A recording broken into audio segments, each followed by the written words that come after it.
And we have a new panel, a very inspiring panel as well, because what are we talking about when we are improving accessibility through the European Accessibility Act in banking service, in e-commerce and ebooks? It is going to be moderated by Sébastien de Brouwer. It sounds Dutch. Yeah, in a way, it sounds Dutch. Flemish. Deputy Chief Executive Officer of the European Banking Federation. A very warm welcome to you and your team. Go ahead. Thank you, thank you. Can you hear me well? Yes, thank you very much for the introduction, and well done with my name. It's not always easy to pronounce it, so Flemish origin indeed, as a Belgian.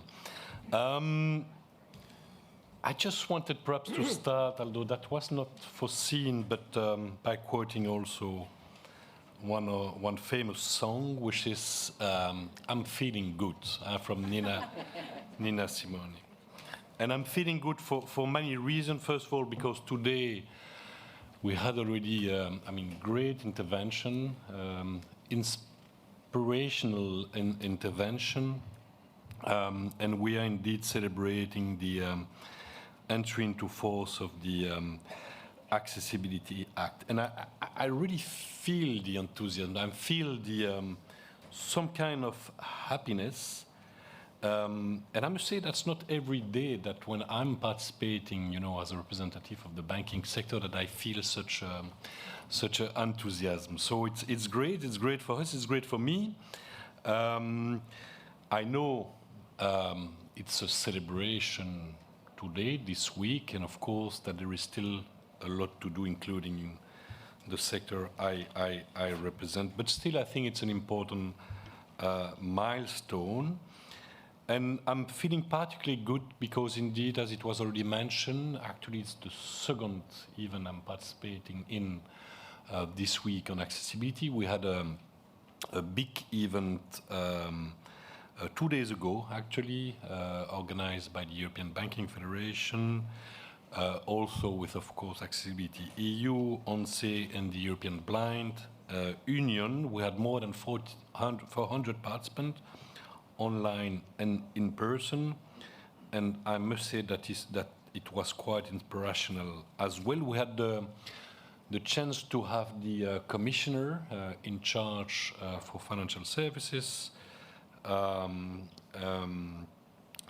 Maria-Louise Albuquerque, and she delivered a keynote speech which, in my opinion, also showed very clearly that accessibility is, and of course, and will continue to be a political priority, a social necessity, and a shared responsibility.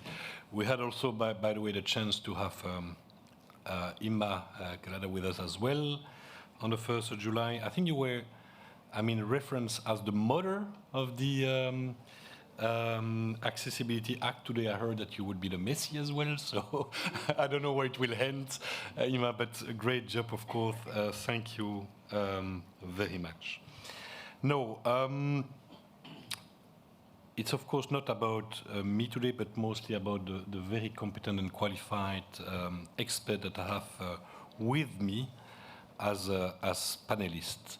And indeed, this panel is about, services, how the Accessibility Act and accessibility more generally is indeed improving services, banking services, e-commerce and e-book. So it's a relatively broad scope, and I have the chance indeed to have a number of key actors in this respect.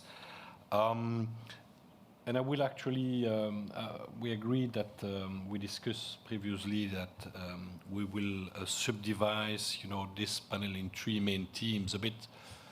The past, what did it take to get to here today, to the adoption of the Accessibility Act? What was the journey?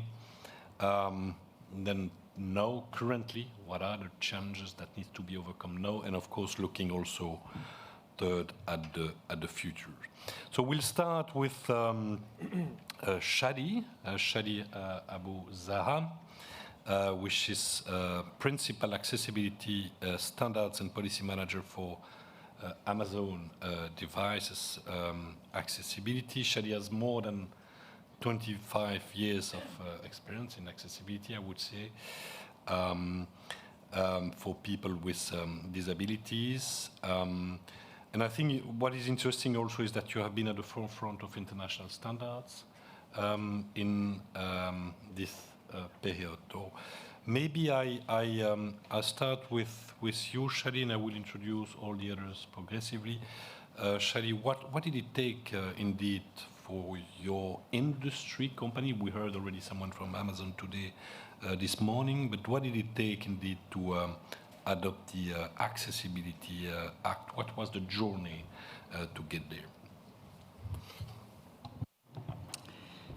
Yeah, good morning. It's great to be here and really feel the excitement. It's so great. After so many years of effort and involvement in getting to this point. Yeah, as you mentioned, Peter already talked a bit about Amazon and how Amazon has already been on this journey for quite a while already, and so the EAA was, as we say, a welcome tailwind. And so I'll take this opportunity to speak maybe a bit more broadly, and I'm here mostly on the e-commerce and book side, although Amazon does have a payment system called Amazon One, but we're not really in the banking sector. I wouldn't say so. I think they're much more credible experts in that field here on the panel.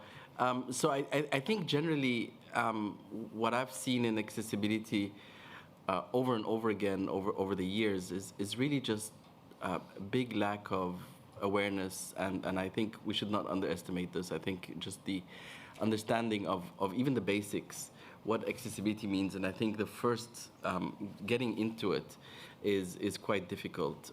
It's sometimes abstract, sometimes not very clear what even accessibility means.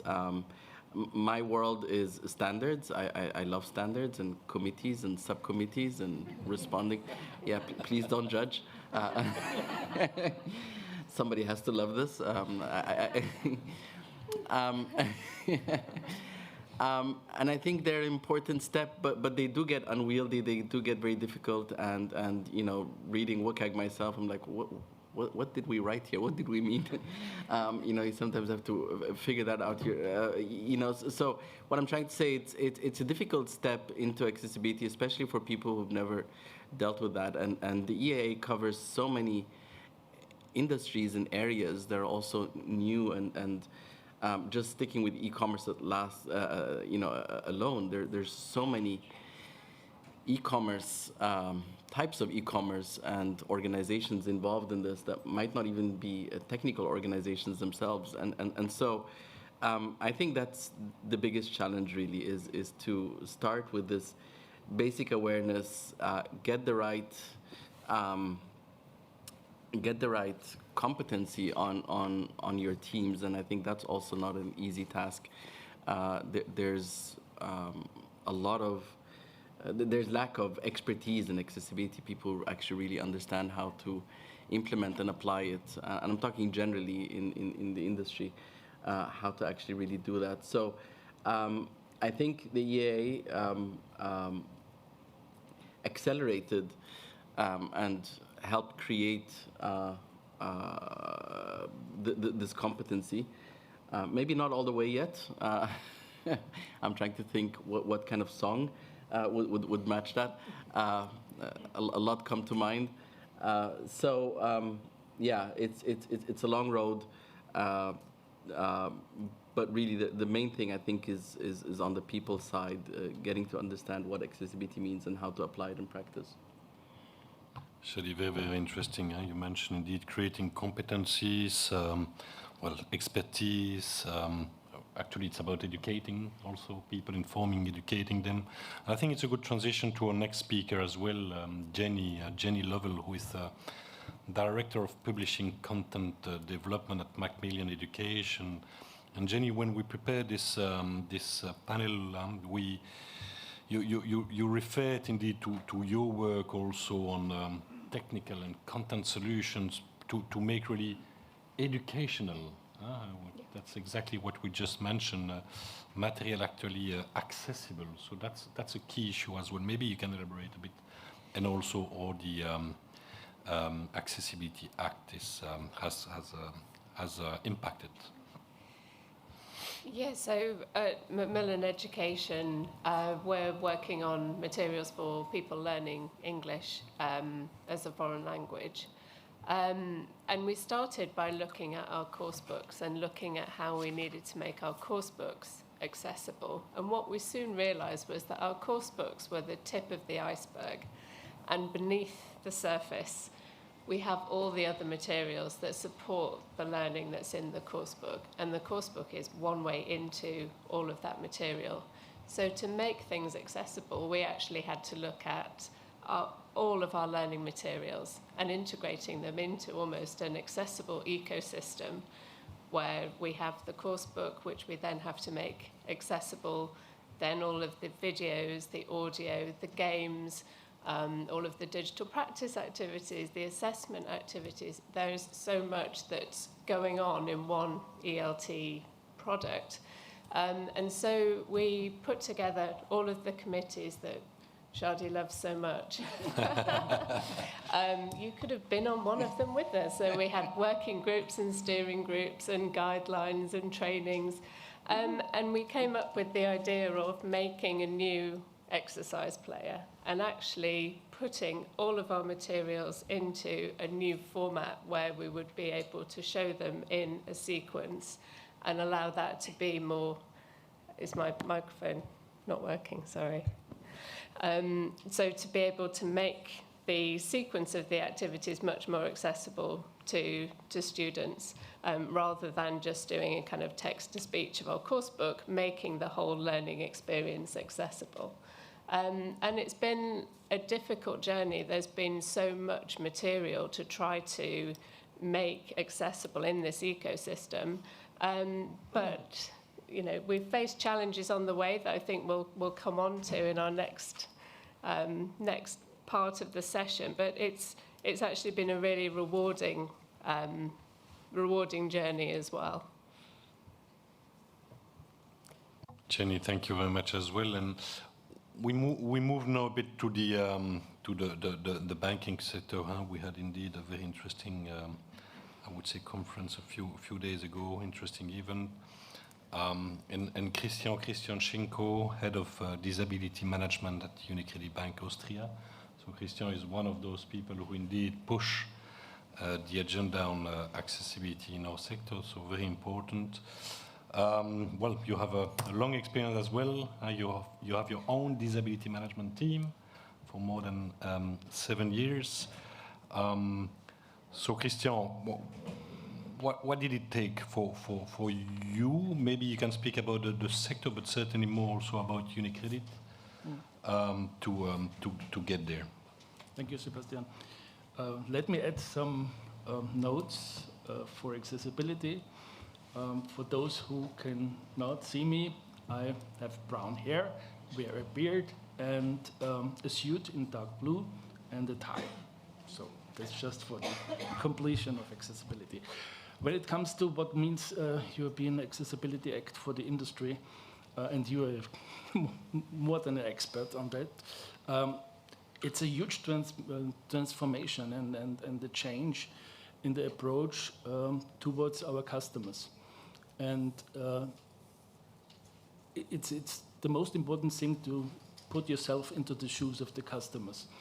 And to have... in the European Accessibility Act, we are listed. We are directly addressed, and we have to be accessible. And banking is about trust, and trust is our sensitive currency. And if one cannot access our products and services, trust has gone or is gone. So from our point of view, from UniCredit Bank Austria, we established 15 years ago, not 7, an own disability management team just to manage actively disability, accessibility and inclusion. And it was a path full of experience, close to our partners, close to our communities, which we asked about the hurdles, because what can I talk about hurdles of blind people or other disabled people? And it was a journey that led us to an advantage with the European Accessibility Act, that we now have a confirmation of our path.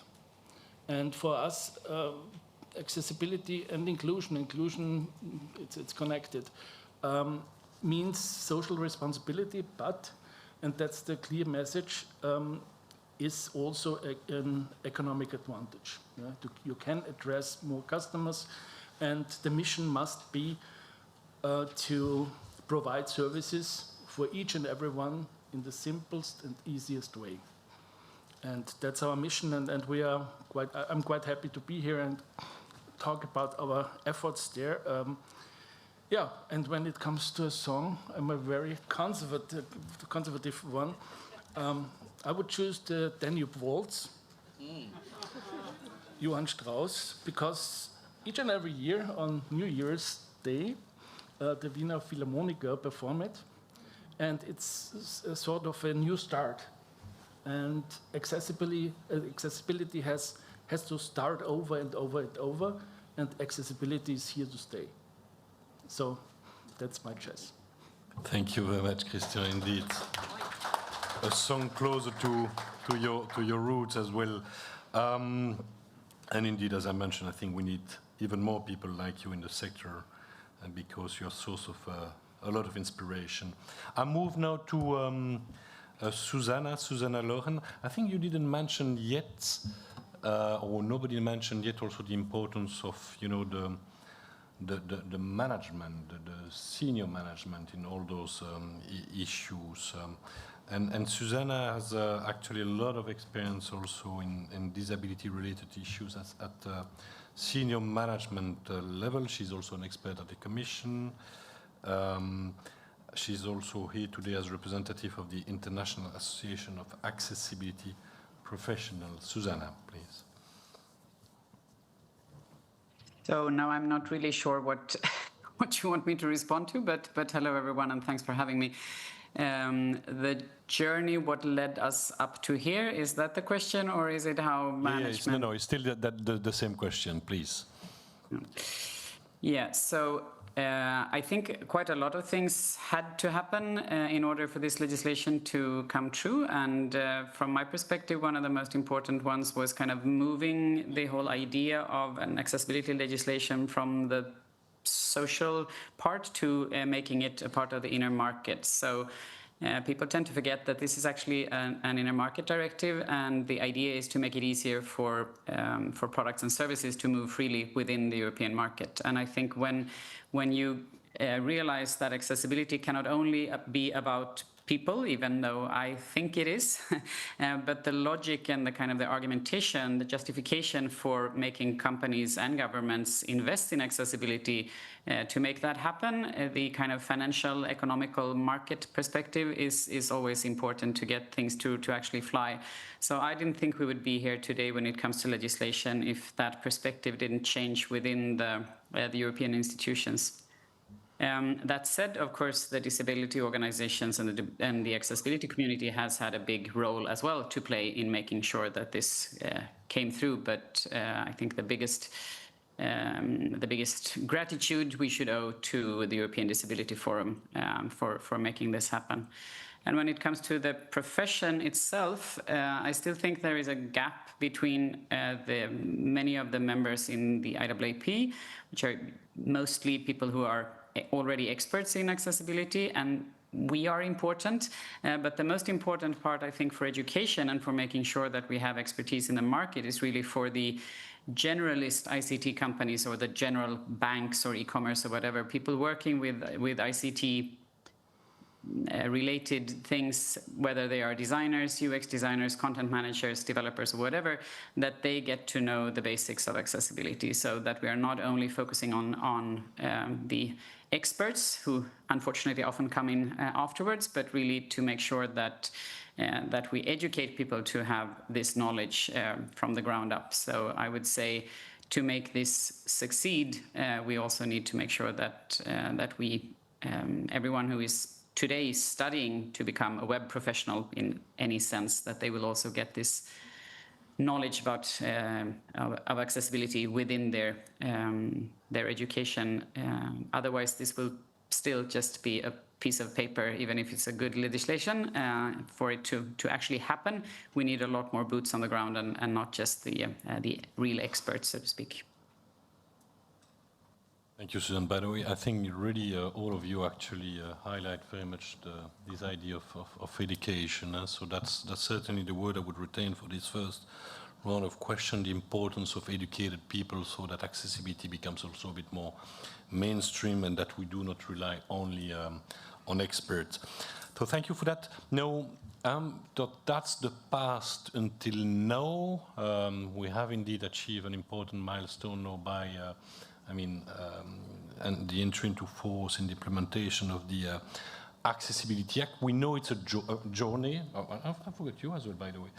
Juan, maybe, sorry, I was already going to the next question, sorry for that. Juan Carlos, maybe same question to you, and I think again last 2 days ago we had a lot of discussion about payments, importance of cards also as payments. We had a very good and interesting also illustration of a difficulty by a blind person who explained a life experience that indeed when he is in a taxi, for instance, he has difficulties to pay, and more than once he had to give his PIN code to the taxi driver. So that illustrated very well the tension between, user-friendly, solution, security, and accessibility. But that's a very clear, of course, example. Maybe more broadly, you can explain also yourself what did it take to get, and Juan Carlos is indeed the chairman of the European Payment Card Association, so also CEO of the Spanish card payment system, so very well qualified to do that. I'm sorry for also missing you. No problem. Well, first of all, thank you very much for inviting me to rock with you today. So thanks a lot. If I had to say a song that I like a lot is You Never Walk Alone. That's the Liverpool song. If you've been in Anfield, I'm a Real Madrid supporter, so I've been quite a lot of times in Anfield. I mean, it's quite impressive when you see so many people singing the same song all together. So my feeling today here is You Never Walk Alone. Count on us. So first of all, I would like to say that payments and in general banking, I mean, we've been working with the accessibility problem for long ago. The European Accessibility Act it was released in 2018. So, but we've been working in our countries from long ago. So we are familiar with the problem, and we are more than willing to try to help doing whatever it takes for people with impairments to work on a daily basis with as normal. So what it took us to do this, I mean, this is quite a strange industry. I mean, you do payments several times a day. When we talk about payments, we talk about friction. Friction means whatever happens that is preventing you to do an easy payment, what we call a convenient payment. It's got to be secure, easy, rapid, no fraud. So, and we do it several times a day. Probably a couple of hours ago, you did the last one. and you will do a couple more times today. And sometimes you pay with cards, sometimes you pay cash, you pay digital payments, electronic payments in general, and probably in the future, digital euros or digital coins in general. So, I mean, this is a quite a strange and wide area, because when you look at the payments, you see how many people are involved. You have the people who issue cards, you have the users, you have the merchants, you have the grocery store, the attendants, and also you have the banks who provide services to the merchants, and the payment service providers. So when you look at the problem, this is a wide community that you have to address. If you want, so the most difficult thing is first, you have to arise awareness of what the problem is. The act is fine. The act sets the problem. It never gives an answer, a solution. It's something that is left for the players to think of it. And there are many different types of impairments. There are many types of point of interactions, and you have to build solutions for them all at a time. No, it's impossible. We have to do it step by step. So that's the reason why we've started long ago. But there's still a long, long way to finish, or to get more and more of what is really needed. So problems that we had to do is to raise awareness. There is a lack of expertise, as you said. I mean, we need more experts. We need more people that understand the problem, that help us to address the solutions. We have to make our policymakers, our industrial bodies, everyone to work together in the same direction and to make the right things. And the most important thing, we have to set long-term plans that we must accommodate in our long-range business plans to pay attention to the accessibility problems. If we don't do it, we will not make it. So, because at the end, we are in companies. Either you set the plans, you allocate the budget, you set the top management align with the ideas, otherwise you don't get it. So this is the most important thing.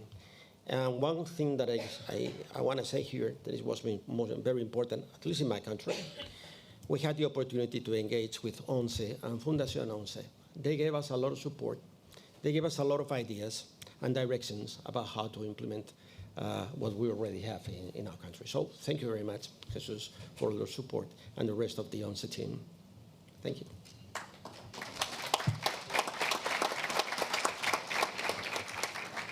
Thank you very much, very clear as well. So I was already in the second part, indeed, of the debate, of the discussion. So we have indeed, and we are celebrating the entry into force, the implementation of the Accessibility Act. It has been a challenge, of course, for many of you or many of your sectors to get there. So it's an important milestone, but I guess there are still a lot of challenge to overcome. Maybe you can elaborate about those challenges, the current challenge that still needs to be overcome. Shall I start with you, Christian, perhaps? Let me answer in general. From our point of view and from our journey, it's all a matter of mindset, of awareness, of having the accessibility inclusion thought in the core of your values and your culture, but that takes time. And then it's sustainable. So a challenge is not to fulfill and comply the EAA, but to have the mindset in the employees and in the company. And so for us, for example, it's also important to employ people with disabilities. Mm-hmm. Who help to create, to help to review our products and services. We have a quota in Austria. You have to employ one disabled person per 25 persons. And we do fulfill this quota. And for me, it's a prerequisite to enter the market and say, we are accessible, we are inclusive. The second part is challenges. You already mentioned it, it's security versus accessibility. Would it be nice and beautiful to have an ATM and withdraw money without any PIN? It would, yeah. Is it secure? No. And that's a very simple example, but we have challenges ahead with cybersecurity, with fraud, with AI involved in this. So those are the challenges because security reduces accessibility in most of the cases. And we have to steadily, and we are cooperating with our security department, cybersecurity department, we have to review also the barriers which are existing if they are still necessary. So those are the two main aspects I would raise. Thank you, Christian. And you're right. With digitalization, of course, comes a lot of opportunities, but also a lot of challenges, including in terms of security. And fraud is certainly a concern we have, and cybersecurity in the sector. So that's indeed highlight this tension between security, user-friendly accessibility. Maybe I continue with you, Juan Carlos. So we stay a bit in the financial sector. How do you see it? What are the main current challenges to overcome? Okay, main challenges today is we have to think long term. One is that. There's a lot of huge investments that we have to put in place to replace or to provide with accessible devices, perceptible, robust, etc., and solutions. We have to change applications. Look, if you look, there are two different major types of payments. We have the in-store payments, and we have the digital payments. In-store payments, we are talking about putting high-resolution touchscreens, voice systems to guide you in the payment process, either at the ATM for withdrawals or at the POS, point of sales, when you are paying. We have to set different locations for the ATMs to be accessible, I mean, different heights, etc. We have to design and manufacture different cards. Could be with Braille, but there are cards that are smooth. So, I mean, we have to mark the cards. We have to replace cards. And when we talk about replacing cards, we're talking about millions. Each of them, it costs probably 3 euros. So you have to replace, for example, the European gas schemes. We have issued 300 million cards. In our country, in my country, we have 94 million cards. So if we had to replace them, that's huge amounts of money. So those are the things. But if you go to the digital payments, that's even worse. Digital payments is alive, but it's also a bad thing that is dominated by just a few companies. Probably you talked about this last Monday. So, and they are not European, by the way. So we want to apply regulation, European regulation, to those digital payments. It's a hard thing. So we have to cooperate. We have to ask for the policymakers to help us. And as a result of that, we have the Digital Market Act, and we have the Digital Services Act. And this type of regulation help us a lot to implement or to develop new solutions for the digital payments. And the third one is we have to educate and train merchants. We have millions and millions of merchants in Europe, so they are part of the payment process. So we have to educate them. We have to get them on board. So, and that's very expensive and very challenging. Juan Carlos, thank you very much. And I think you raised very much the importance indeed to work within and together with the full ecosystem, of course. And you're right, we mentioned very much the supplier, the subcontractor, as well as, and many of them from outside Europe as important and sometimes more difficult aspect here as well, because they have to be educated, they have to understand, they have to be completely informed about the requirements in Europe as well. I move now to perhaps again to the ebooks publishing sector. Shadi, what are the current challenges that need to be overcome in your sector? Well, one of the big concerns is often people have a checklist mentality towards accessibility. So 28th of June is done, check, over. And this was mentioned in the earlier panel today. How do we keep the momentum going? Accessibility is not a one-time thing. Accessibility is a continuous journey. Things change, things evolve. Things need to be kept up to date. So I think this is maybe a more internal challenge inside the organizations to keep that momentum, to keep that excitement, to keep that work going, because it's, as was mentioned before, it's here to stay. Another challenge I can think of is more external to the organization. This was also mentioned on the panel earlier today, is really, I think a lot of things will emerge and get clearer now how actually things will be applied in practice. There's a lot of question marks, there's a lot of unknowns, there's a lot of best guesses that we're taking and hoping that it's kind of correct. But that is definitely a challenge, an issue when technical standards are not ready yet, when we don't know how enforcement agencies will work, we don't know how the differences or commonalities will be among the 27 member states. I think this is quite a challenge as well. So I think it's ongoing work. I think that's maybe the main point, both internally and externally, that we need to keep up the momentum, keep up the work, and keeping this going. And that's not always easy to keep the attention here. Thank you, Jenny. Jenny, same questions.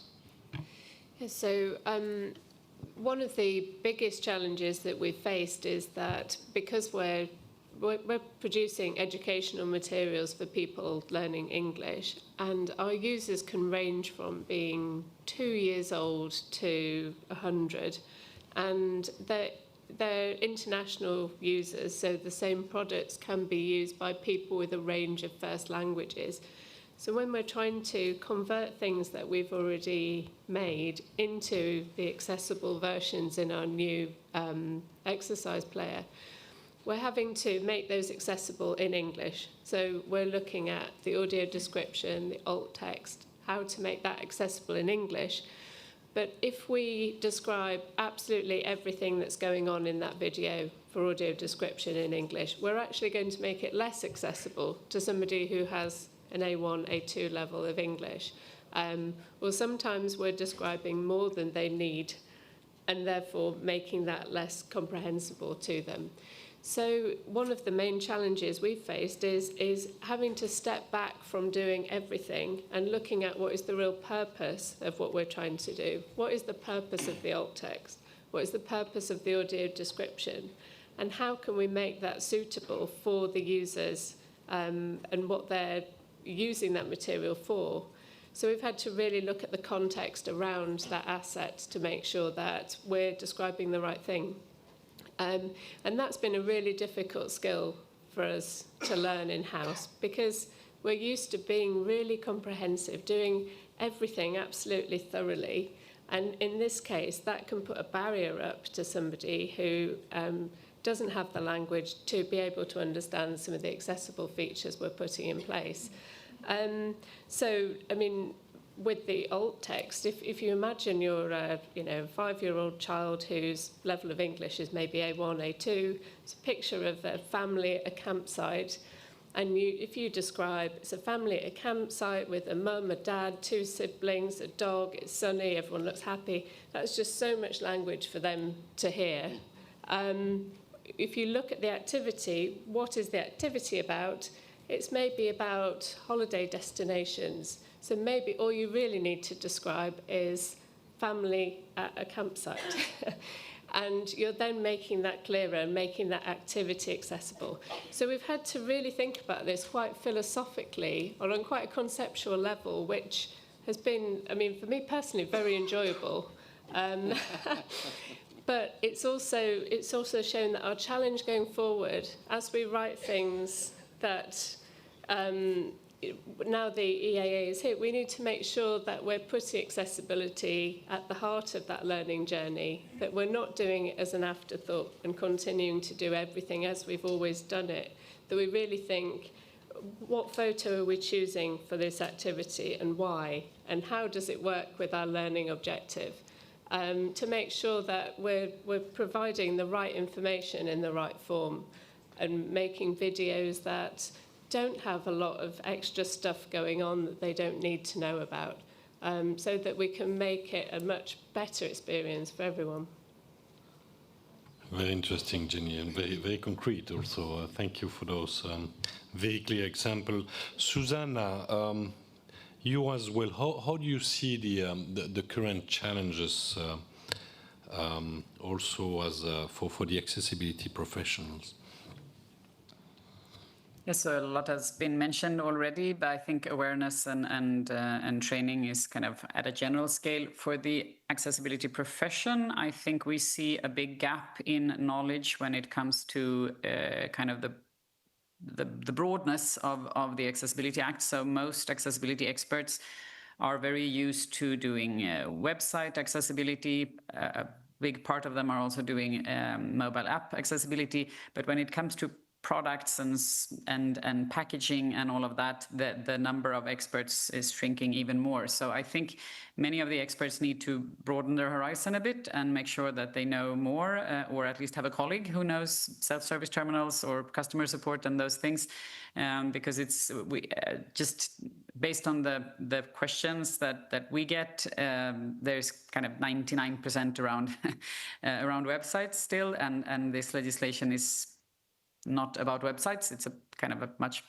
bigger picture. So I think just broadening the scope a little bit on how people are thinking, and also the whole concept of understandability that comes back in the Act is a little bit new, I think, to most people, because it kind of coincides with the cognitive part that has so far been less in focus and less covered by the standards. And I personally think the biggest challenge we are facing now, well, one thing is the small and medium-sized companies, because we're usually talking to Amazon and Google and Microsoft, and they are always in the events, and they know things, and the big banks, they also know things. They have this competence, they have a compliance department and so on. I think they will do fine, but it's the smaller companies and smaller organizations. This may be completely new to them, and they may have much less resources. So I think that is a challenge in itself, to make sure that this becomes kind of a broad success and not just something for the large corporations. But I also think that we need to stay focused on the end user here, because what happens when a law comes into play, the minimum requirements becomes the focus of most people, and that is, I think, a very dangerous focus shift that almost always happens when it becomes too legalistic. So I really would like us all to take a step back and ask ourselves, why are we doing this, and who is all those, or who are all these standards and technical requirements for? It's for the users, and make sure that we also test things and make sure that the users are part of this journey, because otherwise this will become just, again, like a checkbox thing that Shadi spoke about. So those are some of the key points, I think. Thank you, Susanna. We go to the third part, and I will ask you perhaps to be also a bit more concise, because time is running, and I would like to leave a bit of time for question and answers. So the third part was very much about, and it was already initiated by, of course, my previous question about a challenge, but looking really at the future now, what are your three key messages that you would like to convey to the audience? We have policymakers here. We know that we want to go much beyond all pure, legal requirements. That's not only about pure legal requirements. It goes much beyond that. But what would be your 2-3 key messages on how and what we need to ensure, so that really core services and products are really accessible for persons with disabilities? Shall I start with you, Jenny? Oh, Yeah, that was a surprise. Sorry. So I think, as I've said in my previous answer, I think we need to be putting accessibility at the heart of what we do, especially at the heart of education, and thinking accessibility first and then going out from there to create better experiences for everyone. Okay. Very clear, thank you. I'll continue with you, Shadi. I mean, this is a very knowledgeable audience already, so it's difficult to give core messages. No session without AI. I'm personally really just very excited about the possibilities, the opportunities that AI offers and can offer. The example that you mentioned earlier, Jenny, and we've had that since eons. How do you describe images? And there are books and books that you can write about image descriptions and what's, how much, and it depends on the context. If it's if it's a museum, you describe it very differently than in a children's book, etc., etc. But if we had the possibility of AI where I can query the image and I can get as much information as I want, and so these are just simple examples. So I think there are many, many opportunities and many things coming that are going to, radically change how we approach accessibility. And I think in line with what Susanna was saying, I think we need to keep evolving, not only expand our scope to match what the EA or generally what accessibility needs. Doesn't stop with a website. It continues to the customer support, the packaging of the product that you deliver it in, etc., like the whole chain. But we also need to continue evolving in terms of technologies and how can we do things differently and do things more excitingly. So I think maybe that's really the core message is also in accessibility, business as usual, or we've always done it this way, doesn't cut it. I think we really need to also challenge ourselves. What are new ways of making things accessible? What new ways can we go about accessibility? Thank you, Shadi. Susanna? Yeah, I would say for industry or organizations in scope of this, I would say have a look at the EN 17161, which is a procedural standard. No technical specifications as yet, of course, at least, but it helps you apply design for all in your product development and design and so on to achieve accessibility, to not see it as a kind of a technical checklist, but more of how you work with things. I think that standard is really worth visiting. There is a good version of it out now. It will be updated as well, but it's still worth looking at, because I really think that companies or organizations working with accessibility, where it kind of fails is usually the process. They do it as a one-off, and then they kind of focus on accessibility 1 year, and then they do things, and then they fail the rest. So really building it into the everyday process, I think that's key for the industry that are in scope of this to succeed in this. For the end users, I would say don't be afraid to ask and complain. I mean, be active if you have the energy and so on. Don't sit in a corner and complain about this, but really do talk to the competent authorities and the organizations and make your voice heard, because that is part of what this is about.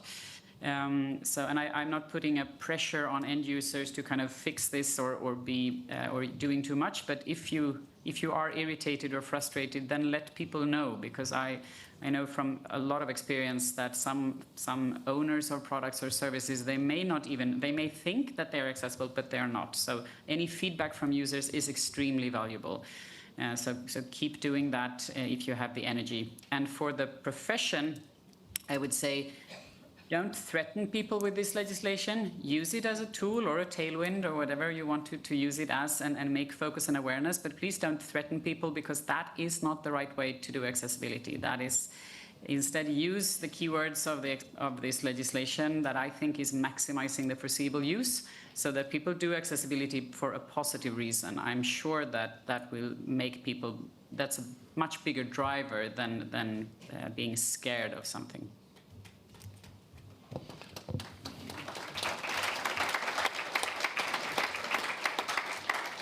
Thank you, Susanna. And I'm continuing with you, Christian. and then Juan Carlos as well, of course. And then we go to questions. Please be prepared. Maybe one feature I'm very happy of our mobile banking, 24U. You open an invoice and send it to the mobile app from out of the email, and it has all the data, and you're just to confirm, and you do the payment. Just for a detail, because I was very general, basically. From the message point of view, to the business colleagues, try and stick to accessibility because it's a business case.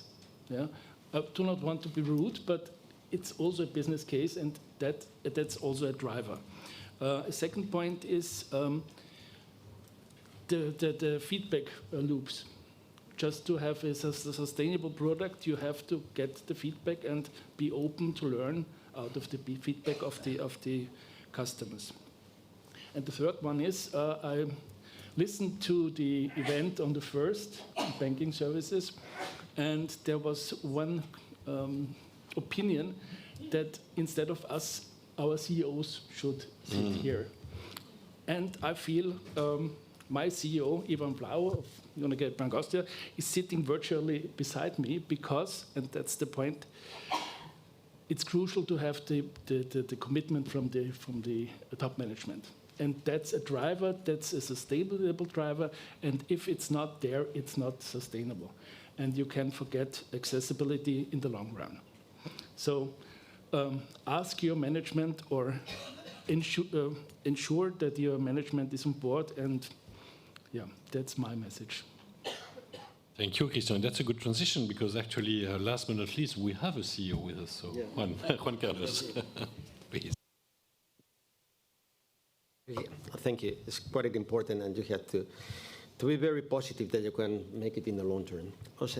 Okay, what are the future? First of all, I mean, EEA is for all of us. Either you have an impairment today, or if you develop any impairment along your life, and I hope to develop them, because the alternative, I don't like it. Okay? So this is for all of us. This is for all of us. So if I had to look for all of us is, first, innovation.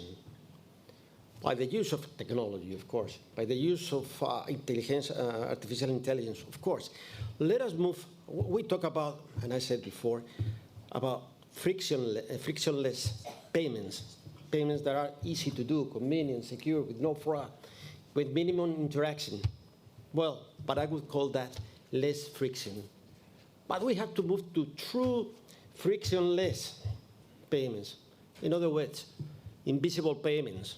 And this is something that we have to keep in mind. In the future, we will see invisible payments. Payments that we do on a daily basis, on a regular basis, without doing anything else, without creating frictions of any type. So, I mean, we will need a lot of technology to build that. But there are now experiences that are building invisible payments. Second, regulation. Regulation and technology are the major drivers for innovation in payments. So regulation is good. Take the good part of the regulation, or the legislation, as you call it, but the good part. Because now in banking, we are over-regulated, so much over-regulated that we don't have time, budget, to implement anything that is required, everything. So let us focus on the important things. And finally, what I want to say is, let's do it. We can do it. There was a question before said, what about the figures? What about the numbers? We measure all we can. If we do not measure, we cannot improve. So metrics, figures, numbers, learning from the market, from the experiencing from others, that's quite important things. We have to build knowledge around what accessibility is and what we can build around. Okay, that's very good, and almost I think the conclusion of this panel, you put innovation, well, regulation. Of course, I would agree with you. Good regulation. Let's keep it simple, as it is the motto now as well. and not over complex. Can I explain one, for example, regulation? In 2027, we will see the EU digital identity wallet to be a reality. It's part of the EIDAS 2 project. It's got to be accessible by law. So now we are discussing if the digital identity wallet, that there will be more than one by country, and we are 25 countries, there will be more than one. We are discussing if that can be used for payments. But for doing payments, it's got to be compliant with the strong customer authentication in PSD3, PSD2, PSD3. Are PSD3 and the digital identity wallets aligned? No. Please, can anyone help us to align that? This is the difference between a good regulation and a regulation that are making things complex.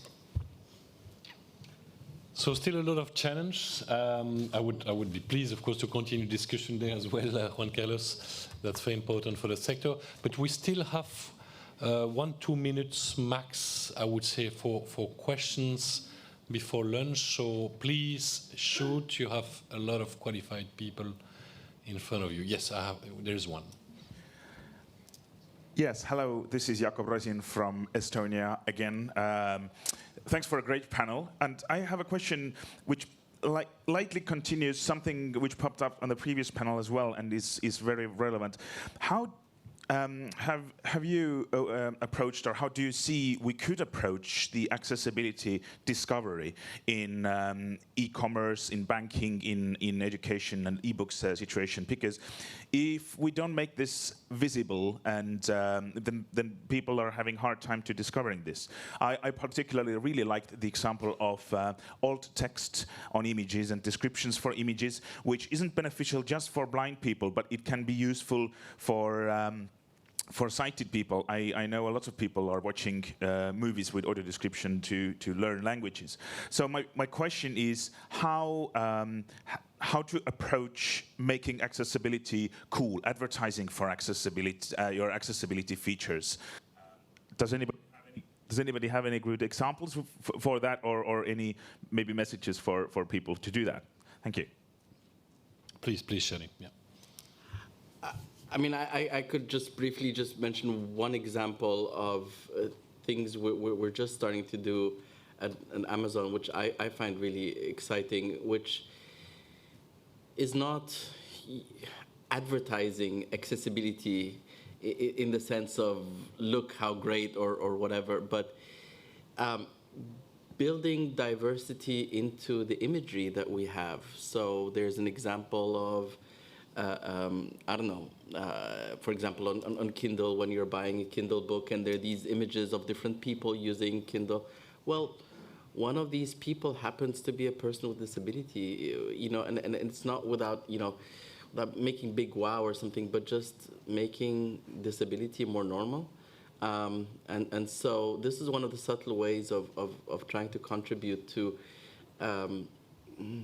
making accessibility more mainstream, making accessibility also expected by customers or demanded, without doing these big shows that sometimes have, for me at least as a person with disability, sometimes a negative tone. Like, you know, making disabled people more either heroifying or look how much we helped somebody or whatever. They can be very, very difficult very quickly. Anyone else? Quickly, yes, please. Yeah, so we've built this new exercise player for our materials, and we've trialled it with users and found that everybody preferred it. It wasn't just the people who we thought would need to use some of the assistive technology, it was everybody. And that's because a lot of people would like more help to understand images or videos.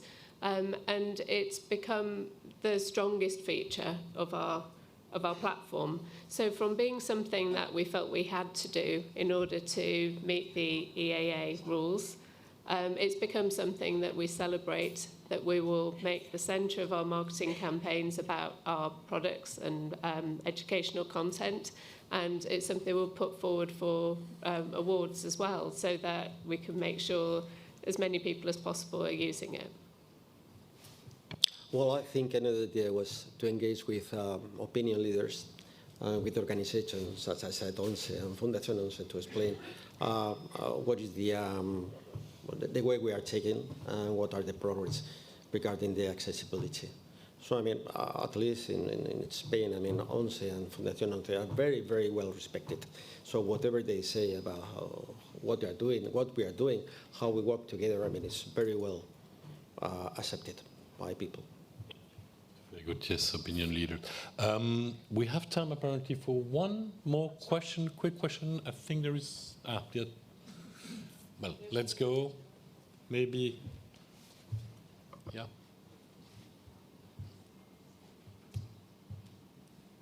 Can we take this one quickly and then we take the other one at the same time, please? My name is Peter Kozijn. I'm in wheelchairs and I'm also an engineer, so I understand disability and innovation and technology, which gives me an advantage. What we see is that the Accessibility Act is focused on technology and and that we very much focus on technological solutions for accessibility. But if we, for example, consider people with cognitive problems, technology itself induces inaccessibility. Should we, in the context of this act, also not invest more in, again, making physical access and access to physical services a part of our business model? If you cannot go into a bank because the door is too wide, you can change it by an app, or you can widen the door. If you have a problem with the help desk, you can solve it with AI, but maybe you could solve it by opening your banks a whole day and having people to go there and ask a question to a physical person. I think it's a very good question. Maybe quickly, there was a question on the other side, and then we will ask the panelists to answer very short, with short responses. Hi, I'm Klaus Höckner from Austria. I'm the national representative of Austria. Accessibility doesn't stop at the borders. Most of you are working on a global scale. Do you see any influences from the politics from the other side of the ocean, from the Trump administration, for example, for the implementation of the European Accessibility Act? That's a great question. Hopefully, we'll have a lunch, because this question could be elaborated for long, I think. But please, yes, short answer, because really we become the obstacles between you and the lunch. So, please. Yeah, no political comment from my side. So I take the branches and the accessibility. Yes, you do not have to forget the accessibility for branches and in-person contacts. And it stays a people's business, and you have to have also the human touch to do business with us and do finance. And we bridge, for example, the gap between being at home and mobility impaired to the branch with a shuttle service for free. So you have to think accessibility bigger than waiting in the branch for the customers coming.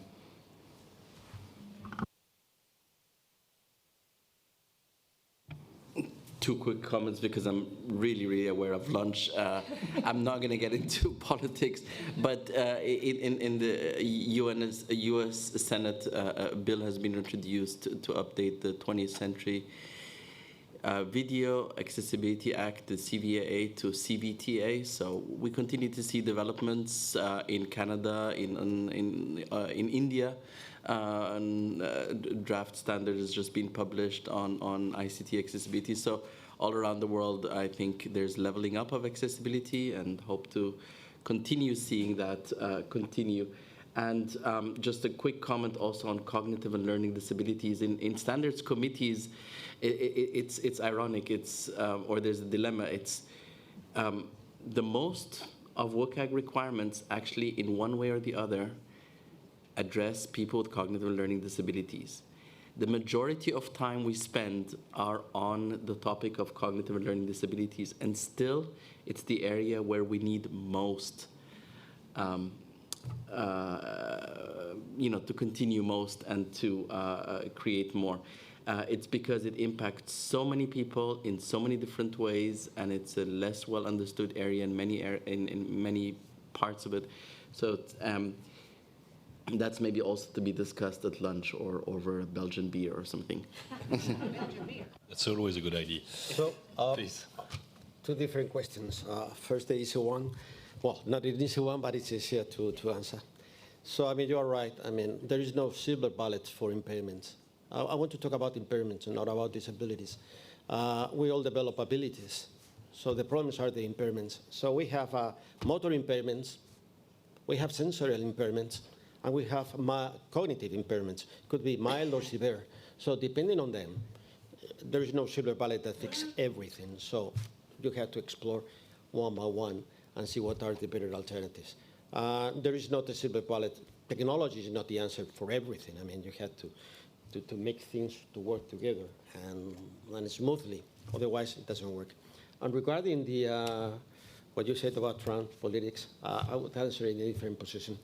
So we are fully aligned with the ECB policy of about bringing in the European autonomy in payments, fully supportive. So in fact, we are working with the ECB to develop and to design strategies about how to commit with that strategy. It's not answering your questions, I'm answering the other way around, but we are fully committed with the with the ECB and the European Commission about bringing that autonomy to Europe. Okay, colleagues, we close here, but a quick round of applause to my dear panelists.